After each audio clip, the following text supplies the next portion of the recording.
гузориши навбатии барнома низ оиди ҷиноят ба муқобили ҳаёту саломатӣ маълумот медиҳад.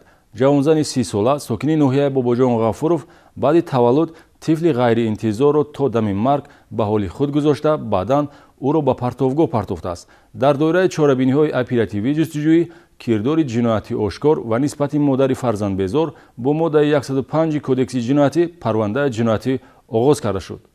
кӯдаки навзоди худро куштани модар баъд аз таваллуд ҳолати ҷиноятиест, ки дар ҳудуди ноҳияи Бобоҷон Ғафуров ба қайд ва дар мақомоти прокуратураи ҳамин ноҳия бо моддаи 105 кодекси ҷиноятӣ парвандаи ҷиноятӣ оғоз карда шудааст. маълумот дар бораи ҷиноят замоне ба мақомоти таҳқиқу тафтишот дастрас гардид, ки кӯдакро сокинони кӯчаи Ҷалолиддин Румии ҷамоати деҳотӣ Дадабои Холматов санаи 4 ноябр дар даҳони сагҳои дайду мушоҳида карда ба милитсия хабар доданд. дар фосилаи ду шабона рӯз кормандони мақомоти милитсия ва прокуратураи ноҳияи Бобоҷон Ғафуров асли воқеаро ошкор ва шахсияти модари фарзандбезорро муайян карданд. ҷавонзани 30 сола иstiqomatkunandaи ҷамоати деҳотӣ Дадабои Холматов соҳиби оилаи солим ва 3 фарзанд, нафарест, ки ба дунё омадани фарзанди чорум ва зинда мондани ӯро намехост. аз ин сабаб ҳомиладориашро аз аъзоёни оила аз ҷумла шавҳар пинҳон медошт.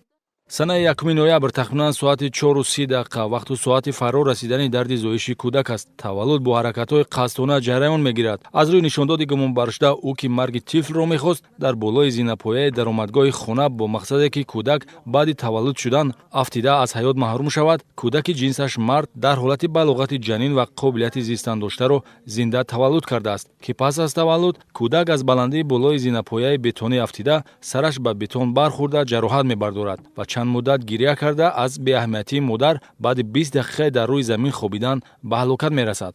ҷасади навзодро дар селофан печонида дар чуқурии партовгоҳи назди ҳавлӣ пинҳон кардан идомаи ҳаракатҳои ҷиноятист. аммо тавре дар боло қайд намудем, кирдори пардапӯшона ошкор ва акнун занро зарур аст вобаста ба амали содир намуда назди қонун ҷавоб гӯяд.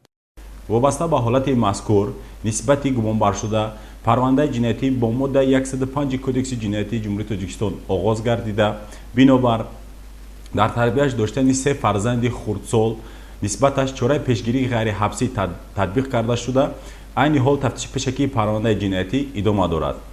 ҳодисаи ҷиноятӣ муносибати бепарвоёна ба ҳаёту саломатии инсонро таҷассум менамояд. куштани кӯдаки навзод ё партофтани ӯ дар ҷойҳои ба ҳаёту саломатӣ хавфнок роҳи ҳалли масъала набуда, даст кашидан аз тарбияи тифли навзод роҳҳои қонунии худро дорад. ҳукумати мамлакат барои кӯдакони ятиму бепарастор ғамхорӣ зоҳир намояд. аз ҷониби дигар ҳастанд оилаҳое, ки чунин кӯдаконро ба фарзандӣ қабул намуда, зиндагии арзандаро ба онҳо фароҳам меоранд.